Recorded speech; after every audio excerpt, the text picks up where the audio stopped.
In the small, seemingly peaceful town of Hollowfield, a chilling tale unfolds at the local general store, where greed, betrayal, and supernatural terror collide. Mark, a man consumed by his own laziness and deceit, inherits his hard-working aunt's thriving business after a horrific accident, but as he sinks deeper into his greed, the store becomes a nightmarish realm haunted by a vengeful spirit. Each night, the boundary between reality and hallucination blurs, dragging Mark into a terrifying spiral of guilt and madness. Brace yourself for a fast-paced, heart-pounding journey through the shadows of Hollowfield, where the price of dishonesty is paid in the currency of the soul. This is not just a story, it's an eerie descent into the consequences of a life lived in the shadows of deceit. Chapter 1. Hollowfield's Hidden Gem. The morning sun cast a warm glow over the quaint town of Hollowfield, painting the streets in hues of amber and gold. At the heart of this idyllic setting stood a store that seemed to have leaped out of a storybook. Hollowfield General Store. Unlike the other establishments lining the main street, this store was more than just a local business. It was a hub of mystery and intrigue, woven into the very fabric of the town. Behind the vintage facade of the store, with its hand-painted sign and charming window displays, lay a modern marvel of commerce. The Hollowfield General Store was not just a haven for the townsfolk, but also the epicenter of a thriving online business. The brainchild of the store's proprietor, Aunt Clara, this digital venture catered to customers worldwide, turning over 7 figures annually. Clara, in her late 50s, was a whirlwind of energy and innovation. Her keen business acumen had transformed a once struggling local store into a global phenomenon, seamlessly blending the charm of the old with the efficiency of the new. As Clara arranged a display of locally sourced honey and homemade preserves, the bell above the door tinkled, announcing the arrival of her nephew, Mark.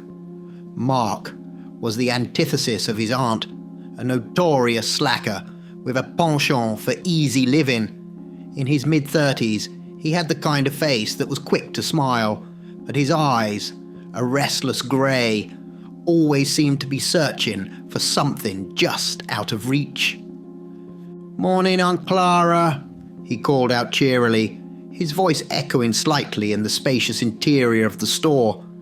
Clara looked up, her expression softening. "Good morning, Mark.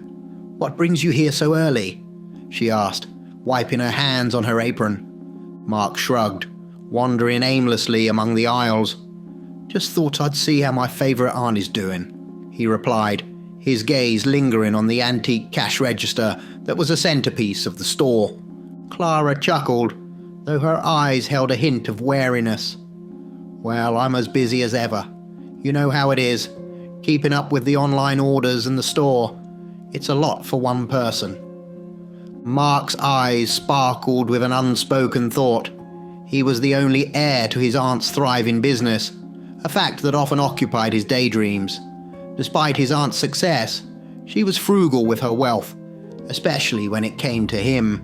She gave him enough to get by, a small apartment, basic living expenses, but Mark wanted more. He wanted everything.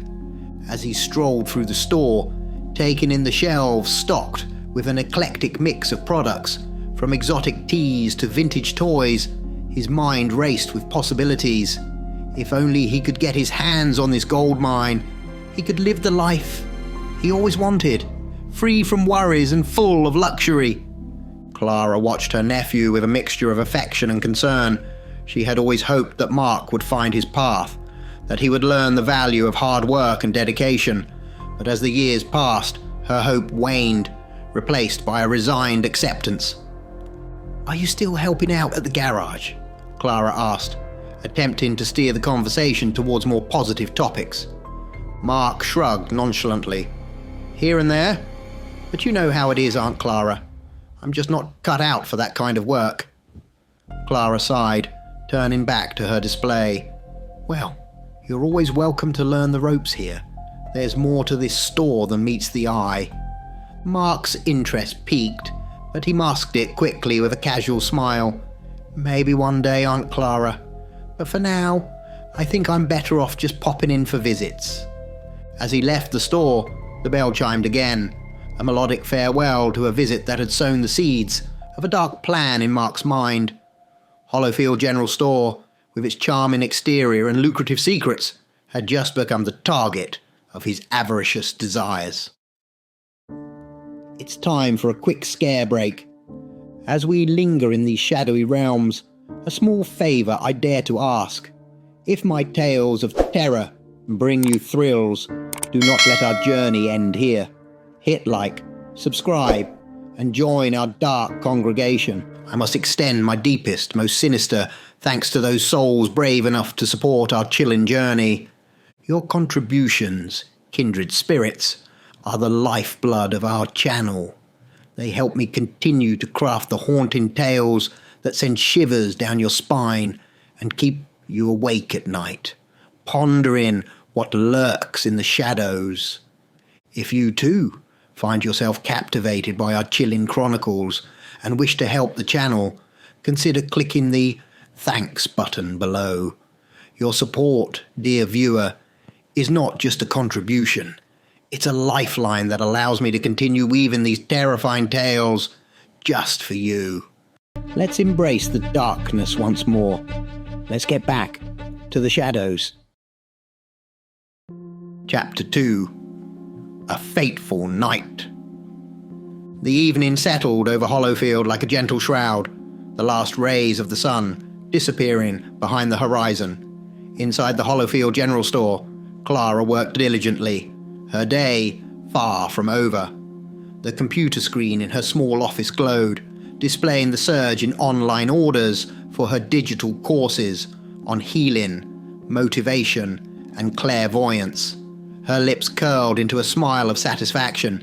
These courses were her passion, a way to extend her gift of guiding others in their spiritual and mental journeys. She had touched thousands of lives, helping people across the globe find their inner strength during difficult times. But as night fell, Clara's routine took a more introspective turn. Seated in her meditation corner, surrounded by crystals and burning incense, she closed her eyes and inhaled deeply, seeking the inner peace that usually came so easily. Tonight, however, her meditation was disturbed by a vision, a sense of looming disaster, an undercurrent of evil that made her skin crawl.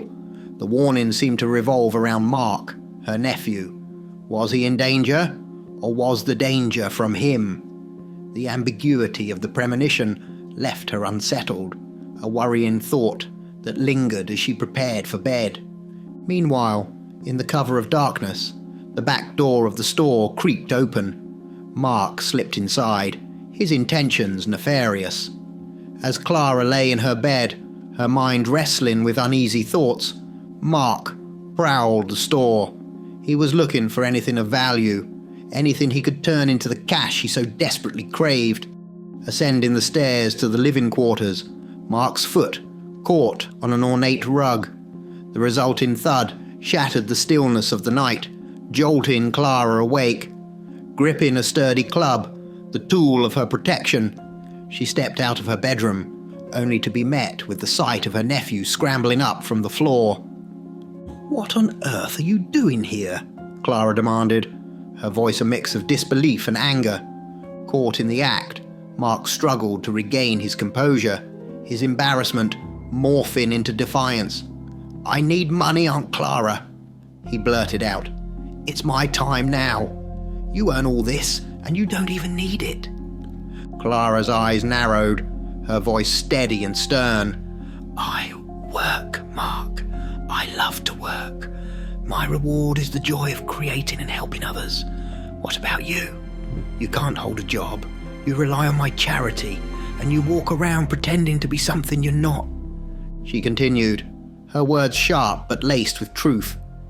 "You're like those pretenders on YouTube, all talk and no substance. Come with me, learn the ropes, learn to create, and maybe in a few years, you'll find your path." But Mark was past listening. "Years. I want it now. I deserve it," he shouted, his voice filled with entitlement and rage. In a sudden outburst, Mark shoved his aunt, watching in horror as she lost her balance. Clara's body tumbled down the stairs, her head striking the wooden steps with sickening thuds. At the bottom, she lay motionless, a lifeless form in the dark, silent house. Mark stood at the top of the stairs, frozen, his mind struggling to comprehend the gravity of what he had just done. The Hollowfield General Store, once a beacon of hope and healing, had become the scene of a tragic and sinister turn of events, forever altering the lives of its owner and her misguided nephew. Chapter 3. Shadows of the Past. The morning after Clara's tragic fall was clouded by grief and disbelief in Hollowfield. The police, called to the scene, found Mark sitting outside the store, a picture of distress. He explained to the officers that he had come to help his aunt, only to find her lying motionless at the bottom of the stairs. "I always told her about that rug at the top of the stairs," Mark said, his voice trembling with feigned sorrow. "I wanted to move it, but she insisted it stay. It's my fault. I should have just moved it." The officers listened, taking notes. Everything appeared to be a tragic accident, a nephew racked with guilt over his aunt's unfortunate fall. Time passed, and Mark, as the only descendant, inherited the Hollowfield General Store. But the store, once bustling with activity, was now a shadow of its former self. The flood of online orders ceased, and foot traffic dwindled to a mere trickle. The once warm and welcoming store now felt cold and unwelcoming. Mark, who had indulged in a spree of lavish spending on cars, clothes, and gadgets, soon found his funds dwindling. Anger and resentment boiled within him. "She should have left me more," he muttered, cursing his late aunt as he locked up the store one evening. As he turned off the lights, ready to leave, a chill ran down his spine. In the dim light, he saw a figure, a woman, standing silently among the aisles. "Come on, love. Closing time," he called out, but there was no response. Approaching cautiously, Mark found no one there. The woman had vanished. Confused, he locked up and turned to leave, only to catch a glimpse of the figure again, this time from behind. "Hey, you can't be in here," he called out, annoyance edging his voice. But as he approached, she disappeared once again, as if she were never there. Unease settled in his stomach, but he tried to brush it off as fatigue. Then footsteps echoed from upstairs. "Hey, you can't go up there," Mark shouted, his heart pounding in his chest. He hurried upstairs, each step creaking under his weight, but found nothing, no sign of anyone. The store, once filled with the vibrant energy of his aunt, now seemed to be inhabited by something else, something he couldn't understand. Shadows seemed to move just out of sight, and the air was thick with a feeling of being watched. Mark returned downstairs, unease turning to fear. The once familiar store now felt alien and hostile. As he left, the faint sound of a woman's whisper brushed his ear, but when he turned, there was only emptiness. The Hollowfield General Store, under the new ownership of Mark, had taken on a new, sinister character. The once cheerful place, known for healing and positivity, now seemed to be a stage for something dark and unexplainable. Mark, driven by greed and now haunted by his actions, was beginning to realize that some debts are paid in more than just money. Chapter 4. The Unseen Terror. As night enveloped Hollowfield, the darkness seemed to seep into the very walls of the general store. Mark, once the carefree nephew, now found himself a prisoner of his own greed and the looming, unexplained phenomena that haunted the store after dark. The once familiar rooms twisted into a maze of shadows and whispers, where the boundary between reality and nightmare blurred. The hauntings began subtly, a whisper here, a shadow there, but as the nights progressed, they grew in intensity and terror. Objects moved on their own, antique clocks chimed at odd hours, and cold drafts swept through closed rooms. Mark tried to convince himself it was all in his head, a product of stress and guilt, but deep down he knew it was more than that. One particularly dark night, as a storm raged outside, Mark sat alone in his office, trying to distract himself with paperwork. The wind howled, and the rain beat against the windows like a relentless intruder. Suddenly, the lights flickered and went out, plunging him into darkness. A bolt of lightning illuminated the room for a brief second, and in that moment, he saw her, Aunt Clara, standing at the door, her eyes hollow, her expression one of sorrow and accusation. Frozen in fear, Mark blinked, and she was gone. The darkness returned, and with it, a suffocating silence. He fumbled for a flashlight, his hands trembling. As he turned it on, the narrow beam of light seemed to be swallowed by the darkness of the store. Venturing out into the aisles, Mark's footsteps echoed in the emptiness. The familiar products and shelves now seemed like sinister spectres, watching his every move. The storm outside intensified, mirroring the turmoil within him. He heard a soft whisper, almost like a sigh, right behind him. Spinning around, he found nothing but empty space. His heart racing, Mark hurried upstairs to his aunt's old room, seeking refuge in familiarity. But the room was no sanctuary. The air was thick with the scent of her perfume, a ghostly reminder of her presence. Photos of happier times stared back at him, each smile a silent rebuke. Then the whispers started again, growing louder, more insistent. They seemed to come from everywhere and nowhere, a chorus of accusations and warnings. Mark clamped his hands over his ears, trying to block out the sounds, but they were in his head, relentless and unyielding. The room began to spin, the walls closing in on him. Shadows danced in the corners of his vision, shapes and forms twisting into nightmarish figures. His aunt's voice echoed in the cacophony, her words distorted and chilling. Mark felt a cold touch on his shoulder, and he whipped around, only to see the curtains billow in a non-existent wind. In his terror, Mark stumbled and fell, hitting his head on the corner of the bed. The pain was sharp and real, a grounding force amidst the chaos. He lay there, panting, the room slowly coming back into focus. The storm outside had calmed, and the house was silent once again, but the terror of the night had taken its toll. Mark lay in the dim light, his mind teetering on the edge of sanity.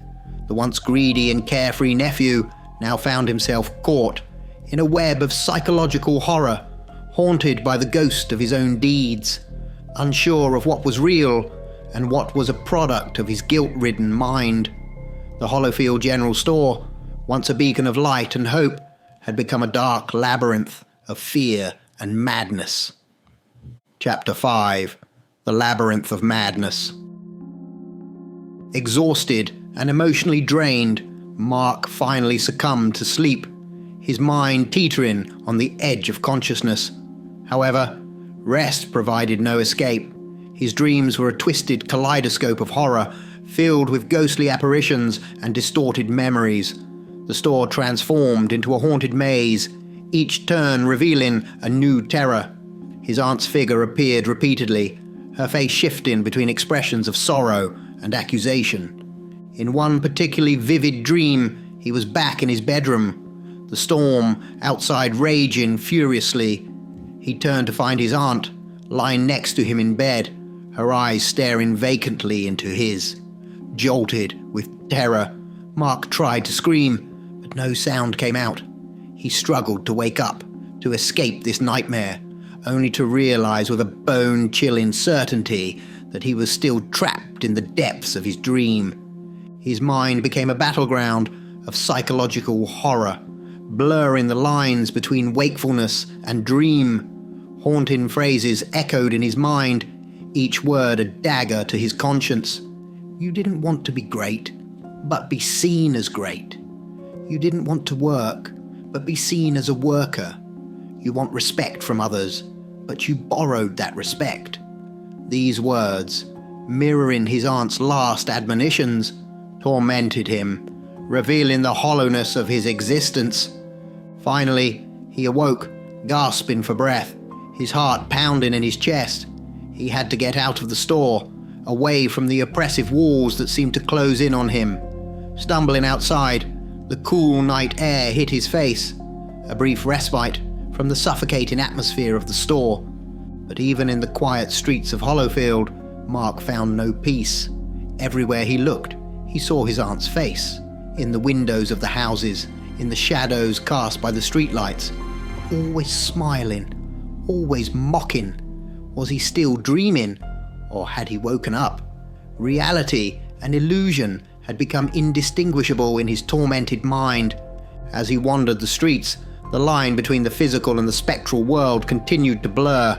He heard her laughter, a haunting sound that seemed to come from all directions. Mark's mental state unraveled further, his grip on reality slipping away. The once vibrant town now appeared sinister, each familiar landmark a reminder of his guilt and his aunt's unrelenting presence. The dawn found him sitting on a park bench, his eyes hollow, his mind lost in the labyrinth of his own making. The Hollowfield General Store, the source of his greed and downfall, now loomed in his mind as a haunted palace of regret and retribution. Mark, trapped in a cycle of waking nightmares, faced the ultimate punishment for his deeds, a life where he could no longer distinguish between the horrors of his dreams and the torment of his reality. Chapter 6. The Final Descent. Mark's eyes fluttered open to another morning in the Hollowfield General Store, his body and mind heavy with exhaustion and confusion. Despite the horrors of the past few days, his desire for money pushed him to open the store. He needed to maintain some semblance of normalcy, some grip on reality. As he unlocked the front door, his hand shook, his mind racing with the fear of what might await him. No sooner had he turned the sign to "Open" than a customer entered, a woman. As she turned to greet him, Mark's heart stopped. His aunt's face stared back at him, her eyes filled with silent accusation. Panicked, he pushed her, only to realize in horror that it wasn't his aunt at all, but a regular customer. "You lunatic," the woman scolded, fear and anger in her voice as she hurried out of the store. Shaken, Mark tried to compose himself, but it was futile. Another customer walked in, and again he saw his aunt's face. "Get out!" he screamed, unable to differentiate between illusion and reality. In a state of utter despair, Mark locked up the store and retreated upstairs, longing for a moment of peace. His mind was a whirlwind of fear and guilt, every shadow a reminder of his heinous act. As he reached the top of the stairs, his heart raced. There, in front of him, appeared the spectre of his aunt. Shocked and unbalanced, Mark stumbled over the notorious rug, the very cause of his aunt's death. He tumbled down the stairs, each step a jarring impact, until he lay crumpled at the bottom, his vision blurred and consciousness slipping away. Through the haze of pain and fear, he looked up to see his aunt descending the stairs toward him. She crouched next to him, her face eerily calm. "Clara was such a sweet soul," she whispered. "She never wanted to come back for revenge. But I just couldn't let this go, so I decided to take things into my own hands." As she spoke, her form began to change. The image of Clara, the kind and compassionate aunt, peeled away like a mask, revealing a hideous, demon-like creature underneath. Its eyes glowed with malice, its smile twisted and cruel. "Now you're coming with me," it hissed, its voice a terrifying cacophony that filled the store. Mark tried to scream, but his voice was lost in the darkness enveloping him. As he was dragged into the abyss, the last thing he saw was the store, his once coveted prize, fading into nothingness. The Hollowfield General Store stood silent, a chilling monument to greed and retribution. The town of Hollowfield, once vibrant and lively, now whispered of the store's dark legacy, a cautionary tale of a man consumed by his own desires, who found himself lost in a nightmare of his own making, a nightmare from which there was no escape. Chapter 7. The Haunting Truth. The morning sun cast a stark light on the Hollowfield General Store, but its warmth did little to dispel the chill that had settled over the place. Police cars and an ambulance stood outside, their presence an ominous sign to the townsfolk who gathered, whispering in hushed tones. Inside, the police found Mark's body at the foot of the stairs, his face frozen in an expression of abject terror. It was a scene eerily reminiscent of his aunt's tragic death, down to the treacherous rug at the top of the stairs. The officers exchanged puzzled glances as they surveyed the scene. "It looks like he tripped on the rug," one officer said, his voice low. "But what could have scared him like this?" Another wondered aloud, looking down at Mark's contorted features. The coroner, after a preliminary examination, suggested a heart attack, likely induced by the fall, but the look of horror that gripped Mark's face remained an unsettling enigma. As the news of Mark's death spread through Hollowfield, the town was awash with a mix of sympathy and suspicion. The store, once a symbol of community and hope, now stood as a testament to a darker, more sinister tale. In the aftermath, as life in Hollowfield slowly returned to normal, the story of Mark and his aunt became a cautionary tale whispered in the streets. It was a story that spoke to a deeper, unsettling truth about human nature. The man who cheats and lies, who seeks shortcuts to wealth and respect, is often keenly aware of his own dishonesty. Yet, paradoxically, he builds his self-respect on the perception that others see him as honest and deserving. In the end, it is this dissonance, this gap between self-perception and reality, that becomes his undoing. Mark, in his pursuit of easy wealth and unearned respect, found himself trapped in a web of his own deceit and guilt. His tragic end was a stark reminder that the truth, no matter how deeply buried, has a way of surfacing, often in ways more horrifying than one can imagine. The Hollowfield General Store, once a bustling centre of commerce and community, now stood silent, its doors closed, a haunting reminder of the cost of greed and the price of living a life untethered from truth and integrity. And in the quiet streets of Hollowfield, the lesson of Mark's fate lingered in the air, a ghostly echo of a truth too important to ignore. Thank you for joining me on this chilling journey. If your thirst for the unknown and the unexplained is still unquenched, I invite you to delve deeper into the abyss of terror. Just beyond the veil of reality, another story awaits to send shivers down your spine. Dare to join me in the next video, where the unknown becomes known and the unseen seen. Until then, keep the lights dim and your mind open. This is Professor Shadow, signing off.